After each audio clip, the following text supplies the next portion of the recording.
Why do you think there has been such a problem with getting women into Parliament in the first place? Sexism is the reason that we can't get women into Parliament, because still, when most people close their eyes and think about the person who stands in the Houses of Parliament and makes decisions, most people still imagine a man in a suit.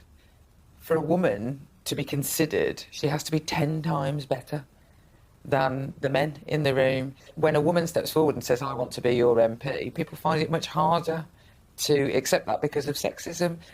Why is representation so important? Why is it important that we start to balance out the number of women in Parliament? Because without women in the rooms making the decisions, those decisions will never be good enough for the women in our country. But can we talk about sexism? Is that something you've experienced in your time in politics? Oh yeah, I experience sexism all the time. Both obvious sexism, so I've been making an impassioned speech about something, usually women's rights, and there have been men who go like this, like in a sort of calm down, oh bless.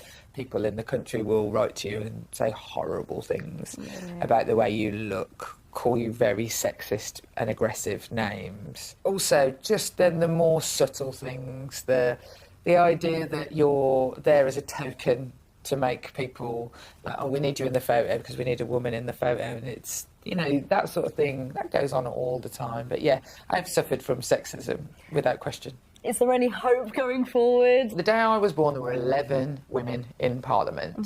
Now there are hundreds of women in Parliament, and that is in no small part down to those women who fought tooth and nail to change the rules within their political parties. I have seen women step forward and change the world again and again and again, and I will continue to see that for the rest of my life.